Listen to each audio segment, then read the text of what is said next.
Hello students, welcome to new video class. जैसा कि आप लोग जानते हैं, हम लोग पॉलिटिकल साइंस की सीरीज चला रहे हैं। आज की इस सीरीज में हम लोग पॉलिटिकल साइंस क्लास 12 का चैप्टर 8, जिसका नाम है पर्यावरण और प्राकृतिक संसाधन के 50 महत्वपूर्ण ऑब्जेक्टिव क्वेश्चंस और पीवाईक्यू क्वेश्चंस को देखेंगे, जो आपके बोर्ड के एग्जाम में बहुत ही इंपॉर्टेंट होने वाले हैं। हम लोग पॉलिटिकल साइंस का भाग 2, जो समकालीन विश्व की राजनीति से संबंधित है, इस बुक को देख रहे हैं, यानी भाग 2 को देख रहे हैं। आज चैप्टर 8 के बाद यह सीरीज भाग 2 का सीरीज समाप्त होगा और इसके बाद हम लोग स्वतंत्र भारत की राजनीति, जो पॉलिटिकल साइंस का भाग 1 का पुस्तक है, उसको हम देखने वाले हैं। चलिए, तो बिना देर किए क्लास को स्टार्ट करते हैं और आपके लिए क्वेश्चंस को लेकर आते हैं। आज का पहला क्वेश्चन है, पर्यावरण की सुरक्षा हेतु पहला अंतर्राष्ट्रीय सम्मेलन कहाँ हुआ था? पर्यावरण की सुरक्षा हेतु पहला अंतर्राष्ट्रीय सम्मेलन कहाँ हुआ था? तो पर्यावरण की सुरक्षा हेतु पहला अंतर्राष्ट्रीय सम्मेलन स्टॉकहोम में हुआ था। कहाँ हुआ था? स्टॉकहोम में हुआ था। कब हुआ था? 16 जून 1972। 16 जून 1972 को स्टॉकहोम में पर्यावरण संरक्षण के लिए पहला सम्मेलन हुआ था, है ना। दूसरा क्वेश्चन है आज का, साझी त्रासदी का सिद्धांत किसने दिया? साझी त्रासदी का सिद्धांत किसने दिया? तो Garrett Harding, tragedy of commons, यानी जब अगर क्षति हो तो सब किसी का क्षति हो और लाभ हो तो सबका लाभ हो, इसे किसने दिया? गैरेट हार्डिंग ने दिया। किसने दिया? गैरेट हार्डिंग ने साझी त्रासदी का सिद्धांत दिया। किसका सिद्धांत दिया? साझी त्रासदी का सिद्धांत दिया। 3 नंबर क्वेश्चन है, पृथ्वी सम्मेलन कब आयोजित हुआ? पृथ्वी सम्मेलन कब आयोजित हुआ? इसका आंसर है 1992। 1992 कहाँ हुआ? रियो डी जेनेरियो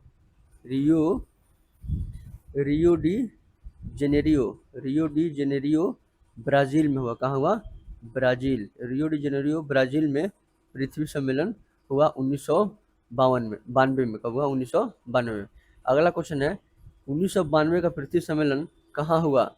तो देखिए आंसर यहाँ है रियो डी जेनेरियो। कहाँ? रियो डी जेनेरियो में हुआ था। अगला है, क्योटो प्रोटोकॉल किस वर्ष अपनाया गया? क्योटो प्रोटोकॉल किस वर्ष अपनाया गया? तो 1997 में। क्योटो जो है जापान का एक शहर है, वहीं पे पर्यावरण संबंधी बैठक हुई और उसमें जो निर्णय लिया गया उसको क्योटो प्रोटोकॉल कहा गया। 6 नंबर क्वेश्चन है, क्योटो प्रोटोकॉल का संबंध किससे है? क्योटो प्रोटोकॉल का संबंध किससे है?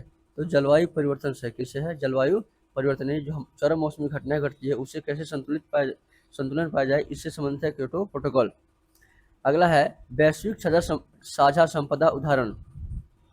वैश्विक साझा संपदा का उदाहरण है, वैश्विक साझा संपदा का उदाहरण कौन सा है? खेत है क्या? महासागर है क्या? मकान है क्या? कारखाना है क्या? तो महासागर है। जो महासागर है वह सभी दुनिया के सभी देशों के लिए साझा संपत्ति के रूप में काम करता है, सबके लिए काम आता है। अगला है, ओजोन परत का क्षरण किस गैस से होता है? ओजोन परत का क्षरण किस गैस से होता है? ऑक्सीजन से होता है क्या? CFC से, नाइट्रोजन से, हाइड्रोजन से?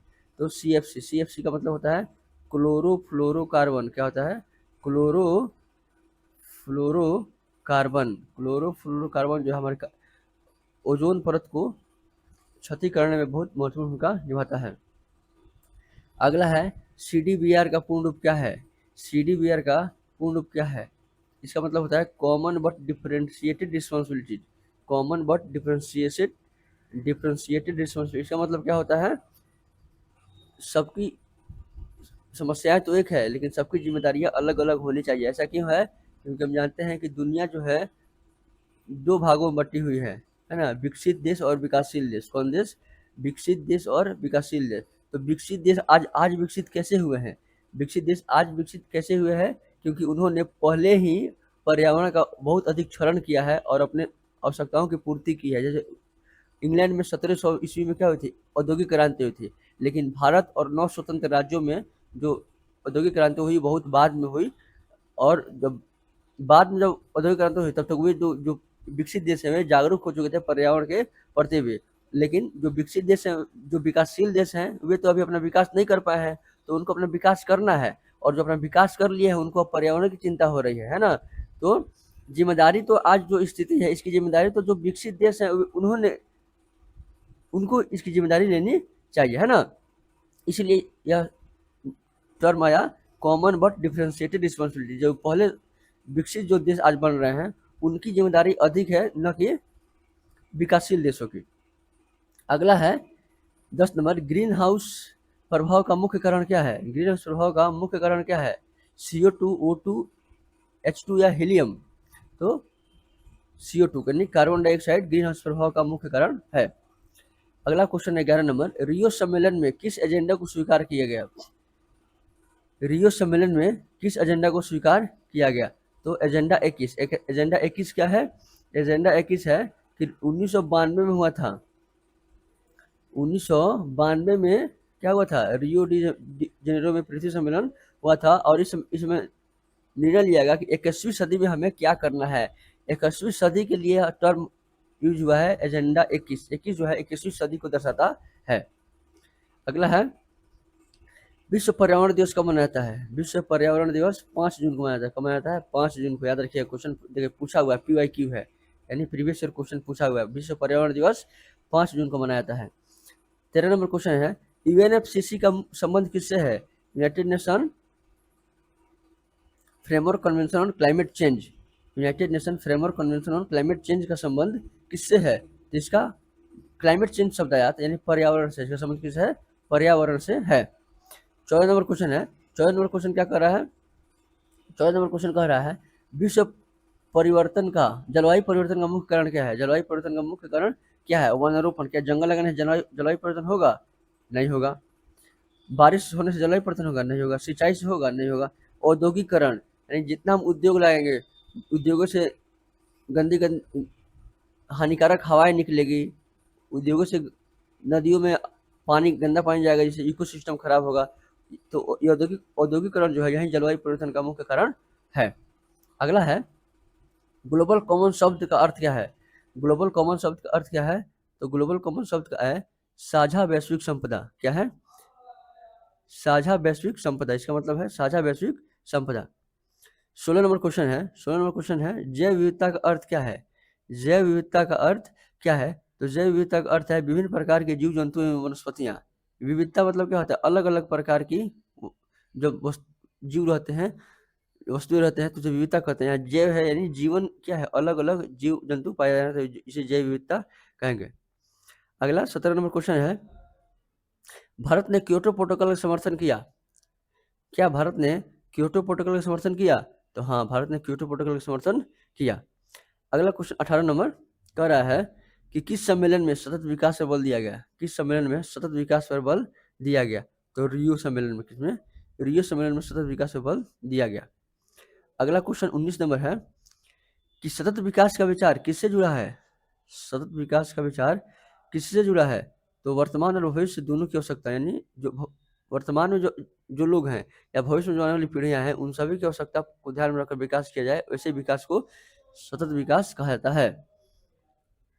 अगला 20 नंबर क्वेश्चन है, पर्यावरण आंदोलन का मुख्य उद्देश्य क्या है। पर्यावरण आंदोलन का मुख्य उद्देश्य क्या है, तो बजाय से बात है पर्यावरण का संरक्षण करना पर्यावरण आंदोलन का मुख्य उद्देश्य होगा। अगला क्वेश्चन 21 नंबर, वनों की कटाई से क्या होता है।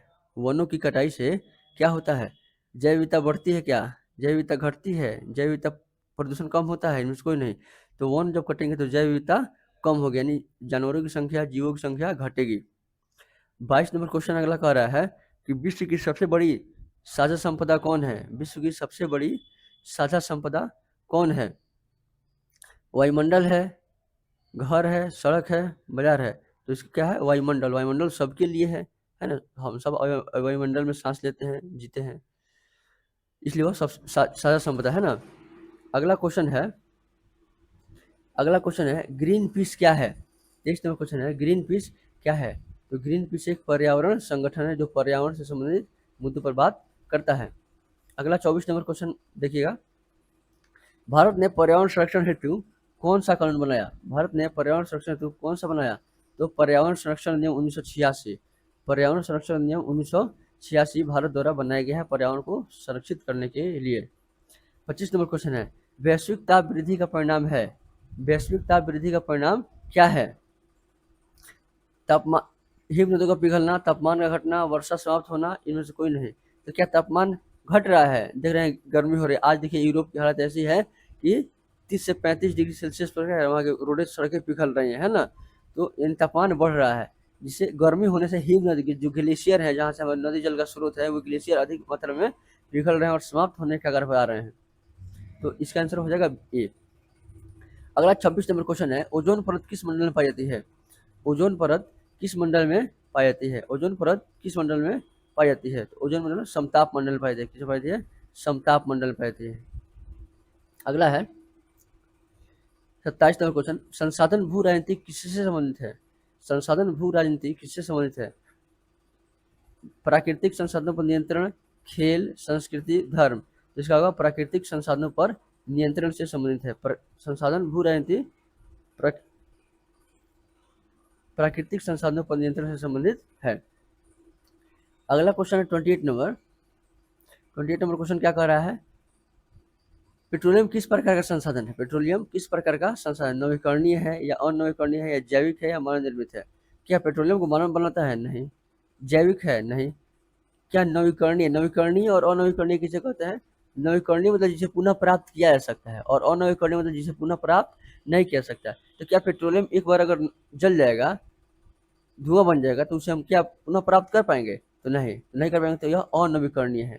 लेकिन सनलाइट, सूरज का प्रकाश, पवन ऊर्जा, जल, पनबिजली, ये सब क्या है? नवीकरणीय ऊर्जा के स्रोत है। अगला क्वेश्चन है 29 नंबर क्वेश्चन क्या कर रहा है? किस गैस को ग्रीन हाउस गैस नहीं माना जाता है? किस गैस को ग्रीन हाउस गैस नहीं माना जाता है? कार्बन डाइऑक्साइड को माना जाता है, CH4 मीथेन को माना जाता है, ऑक्सीजन नहीं माना जाता है, नाइट्रोजन डाइऑक्साइड, नाइट्रोजन ऑक्साइड इसको माना जाता है, ऑक्सीजन O2, ऑक्सीजन जिसे हम सांस लेते हैं वो ग्रीन हाउस गैस नहीं है, वो तो हमारे लिए लाभदायक गैस है। 30 नंबर क्वेश्चन है, रियो सम्मेलन में कितने देशों ने भाग लिया था? 30 नंबर क्वेश्चन है, रियो सम्मेलन में कितने देशों ने भाग लिया था? तो 178 देशों भाग लिए थे। कितने लिए थे? 178 देशों ने भाग लिया था। अगला क्वेश्चन है, देखिए प्रीवियस क्वेश्चन में पूछा गया एजेंडा 21 किस सम्मेलन से संबंधित है? एजेंडा 21 किस सम्मेलन को कहते हैं?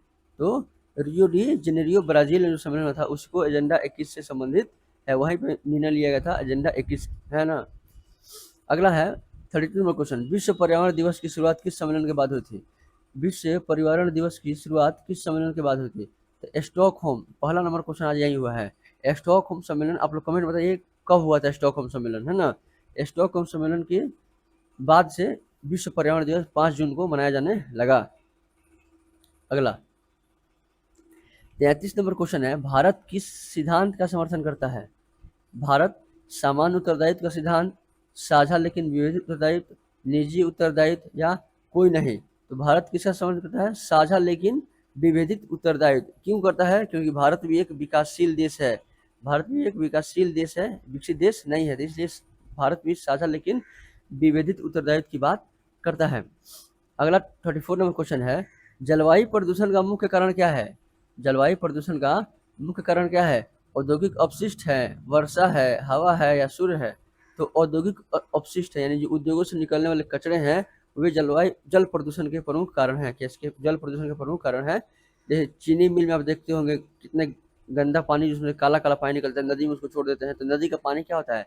काला हो जाता है। और नदी का पानी जब काला होता है तो नदी में रहने वाले जीव जंतुओं को खतरा होता है, उनके जीवन पर संकट आता है और पूरे जलीय इकोसिस्टम प्रभावित होती है।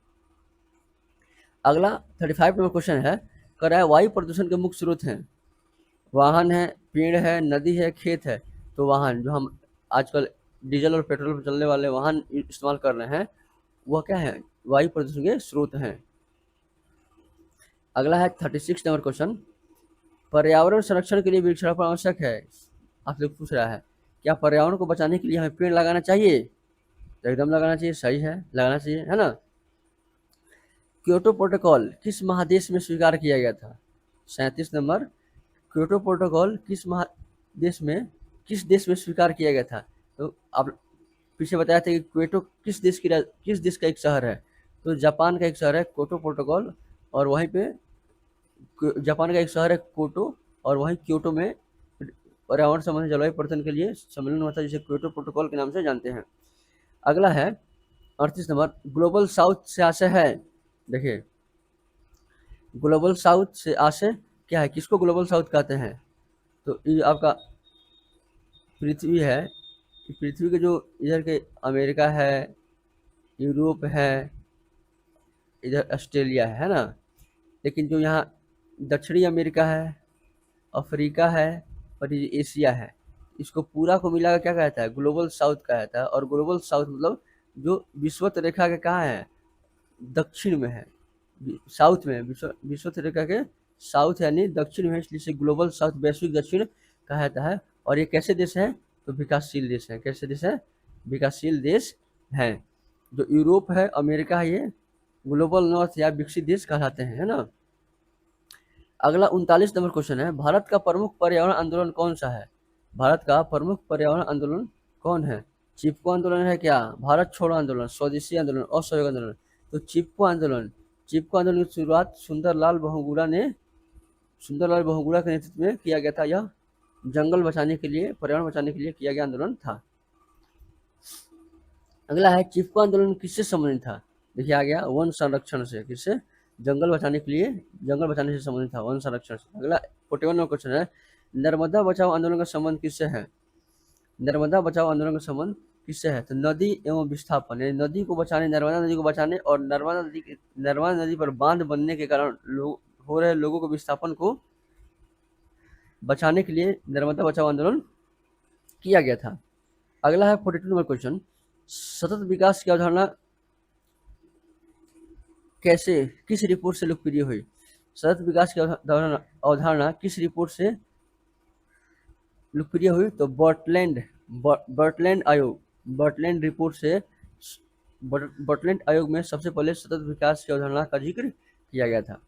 अगला है, बाकी सब मंडल रिपोर्ट, सरकारी रिपोर्ट, इस मंडल, सरकारी और कोठारी रिपोर्ट को हम लोग भाग 1 में पढ़ेंगे। जो अगला हम सीरीज शुरू करने वाला है, भारतीय स्वतंत्र भारत की राजनीति, उसमें लोग इस रिपोर्ट के बारे में पढ़ेंगे। अगला 43 नंबर क्वेश्चन है, पृथ्वी सम्मेलन का दूसरा नाम क्या है? पृथ्वी सम्मेलन का दूसरा नाम क्या है? तो देखिए, पृथ्वी सम्मेलन का दूसरा नाम क्या, अंग्रेजी पूछ दिया है, अर्थ समिट। क्या है? अर्थ समिट नाम है इसका। अगला है 44 नंबर क्वेश्चन, पर्यावरण संरक्षण का मुख्य कारण क्या है? पर्यावरण संरक्षण का मुख्य कारण क्या है? संरक्षण है क्षरण का, पर्यावरण क्षरण, यानी किससे पर्यावरण का नुकसान हो रहा है? मानवीय गतिविधियां, प्राकृतिक प्रक्रिया, मौसम या ग्रहण? तो मानव गति, हमारे द्वारा किए गए विभिन्न प्रकार की गतिविधियों द्वारा पर्यावरण का क्षरण हो रहा है, पर्यावरण का नुकसान हो रहा है। 45 नंबर क्वेश्चन है, पर्यावरण संरक्षण के लिए संयुक्त राष्ट्र का मुख्य कार्यक्रम है? पर्यावरण संरक्षण के लिए संयुक्त राष्ट्र का प्रमुख कार्यक्रम है, कौन सा है? तो यूनेस्को है क्या? नहीं, ये तो सांस्कृतिक विरासत को देखता है। यूनिसेफ बच्चों को देखता है, IMF फंड को देखता है, UNEP United Nation environmental program, United Nation environmental program, संयुक्त राष्ट्र पर्यावरण कार्यक्रम जो है, यह पर्यावरण संरक्षण के लिए है। अगला 46 नंबर, UNEP की स्थापना कब हुई? UNEP की स्थापना कब हुई? तो 1972 में। कब हुई? 1972 में हुई। अगला 47 नंबर क्वेश्चन, किस सम्मेलन में जलवायु परिवर्तन पर वैश्विक समझौते की नींव रखी गई? किस सम्मेलन में जलवायु परिवर्तन पर वैश्विक समझौते की नींव रखी गई? तो रियो सम्मेलन में। किसमें? रियो सम्मेलन में सभी दुनिया के लोग आए थे और वैश्विक समझौते पर नींव रखी गई कि हमें क्या करना चाहिए और क्या नहीं करना चाहिए, ताकि हमारा पर्यावरण संरक्षित हो सके। 48 नंबर क्वेश्चन है, संसाधनों के अत्यधिक दोहन से क्या होता है? संसाधनों के अत्यधिक दोहन से क्या होता है? संरक्षण होता है, कमी होती है, वृद्धि होती है, या विकास होता है? तो संसाधनों का हम अधिक दोहन करेंगे तो उससे क्या होगा? संसाधनों की कमी न होगी भाई, यानी संसाधन धीरे धीरे कम होते जाएंगे, है ना। तो अधिक दोहन से संसाधनों की कमी होती है। अगला क्वेश्चन है, पर्यावरण संरक्षण का संबंध किससे है? पर्यावरण संबंध के केवल सरकार से है, केवल नागरिकों से है, सभी से है, या केवल उद्योगों से है? तो इसका संबंध सभी से है। पर्यावरण संरक्षण सरकार को भी करनी चाहिए, नागरिकों को भी करनी चाहिए, उद्योग धंधे हैं, कारखाने हैं, उनके मालिकों द्वारा भी पर्यावरण का संरक्षण करना चाहिए। तो पर्यावरण संरक्षण का संबंध सबसे है। अगला है पर्यावरणीय मुद्दों को वैश्विक राजनीति का विषय क्यों माना जाता है? पर्यावरणीय मुद्दों को वैश्विक राजनीति का विषय क्यों माना जाता है? तो पहला ऑप्शन है, ये केवल एक देश को प्रभावित करते हैं, उनका प्रभाव पूरी दुनिया पड़ता है, उनका राजनीति से संबंध नहीं है, यानी कोई नहीं, तो वह उनका प्रभाव पूरा दुनिया पड़ता है, केवल एक देश नहीं, पूरे विश्व में जितने देश हैं पर्यावरण का प्रभाव सभी देशों पर पड़ता है, इसलिए इसे एक वैश्विक मुद्दा माना जाता है। और बच्चे यह भी क्वेश्चन करते हैं कि आखिर पर्यावरण का संबंध ज्योग्राफी से है, तो फिर पॉलिटिकल साइंस में से क्यों पढ़ा जाता है? तो पॉलिटिकल जितने भी निर्णय लिए जाते हैं वो सब राजनीतिक विज्ञानों यानी हमारे नेताओं द्वारा ही लिया जाता है। नेता, हमारे जो नेता है, नेता क्या करता है, नीति निर्माता है, तो नेताओं द्वारा जो इनिशिएटिव लिया जाएगा तभी क्या होगा, कानून का निर्माण होगा, इसलिए इसे हम पॉलिटिकल साइंस पढ़ते हैं। और यह एक वैश्विक मुद्दा है और पूरे दुनिया को इस पर मिलजुल कर काम करनी चाहिए। तो ये था हमारा आज का 50 क्वेश्चन। आशा करता हूँ कि क्वेश्चन आपको पसंद आए होंगे और आशा यह भी करता हूँ कि आपने इसे अपने कॉपी में नोट डाउन किया होगा। अगर नोट डाउन नहीं किया है तो वीडियो को पॉज करके, वीडियो को रोक कर अपने कॉपी में से नोट डाउन कीजिए, ताकि एग्जाम के समय आपको रिविजन करने में आसानी हो। हालांकि एग्जाम के समय मैं मैराथन लेकर आऊँगा, जिसमें हम एक वीडियो में लगभग पूरे पॉलिटिकल साइंस को कवर करने का प्रयास करेंगे। तब तक लेकिन ये नहीं करना है कि हम लोग केवल एग्जाम के समय पढ़ेंगे, है ना, आज से ही पढ़ते चलना है, ताकि एग्जाम की जो आपकी तैयारी है वो बेहतर बनी रहे। अगर वीडियो आपको पसंद आया तो अपने दोस्तों के साथ में शेयर कीजिए, ताकि आपके दोस्त भी इस वीडियो का लाभ उठा सके। अगर नए हैं चैनल पर तो चैनल को सब्सक्राइब कीजिए। चलिए मिलते हैं, तब तक के लिए धन्यवाद। मिलते हैं अगली वीडियो में। अब अगले वीडियो में हम लोग क्या देखेंगे, अगले वीडियो में हम स्वतंत्र भारत की राजनीति से संबंधित क्लासेस को देखेंगे, जिसमें हम लोग क्या कर चुके हैं, जिसमें हम लोग चैप्टर 1 का वीडियो देख चुके हैं और चैप्टर 2 से उसमें हम लोग शुरुआत करने वाले हैं। चलिए, तो सकारात्मक बने रहिए, पढ़ाई करते रहिए। धन्यवाद।